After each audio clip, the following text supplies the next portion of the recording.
Hello everyone, this is Adam Shoemaker, Rector here at St. Stephen's Episcopal Church in Charleston. I'm here to pray with you using Psalm number 8. And before I read you this psalm, I will say that this psalm lifts up for me the truism that an important part of the spiritual life is to help to remind us who we are and whose we are, to remind us where our rightful place is in the larger order of things. And I believe that this psalm that I'm about to read points us in that direction. But before I get there, let me read for you the introduction to the latest Forward Day by Day. For those who aren't familiar with these are wonderful devotionals put out by Forward Movement Publications, a publishing house of the Episcopal Church. We have devotions now at the ready for August, September, and October. Some of you know that these come into our office, but if you would like one of these devotionals, please do contact Amanda Rucker, our parish administrator, and we will find a way to get one to you. But let me read for you the introduction to this devotional from Forward Movement's Executive Director, Scott Gunn. Reverend Gunn writes, "Dear friends in Christ, as I write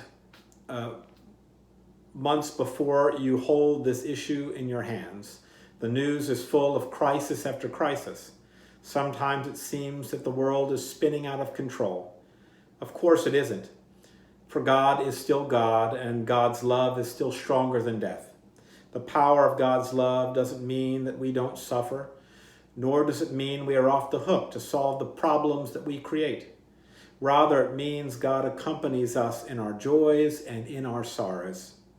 Sometimes the best we can do is know when to work on making a difference and when to work on accepting what is beyond our control.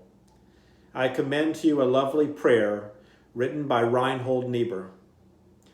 God, grant me the serenity to accept the things I cannot change, courage to change the things I can, and wisdom to know the difference." This is an essential prayer for our time.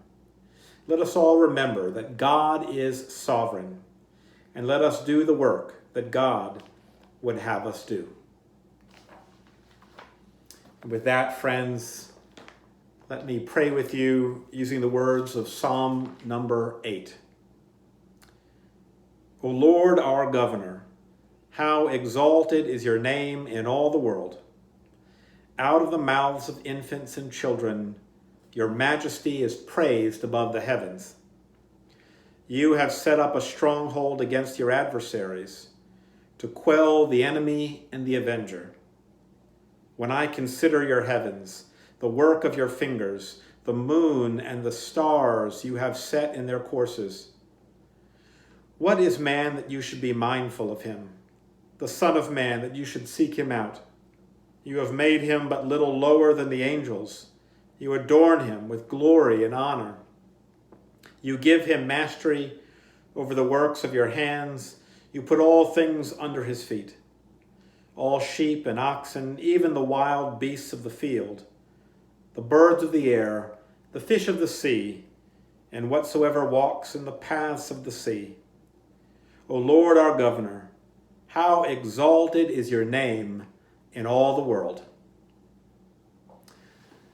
Deacon Greg will continue with Psalm number 9 tomorrow. In the meantime, be safe, be well, wear your mask, and keep the faith.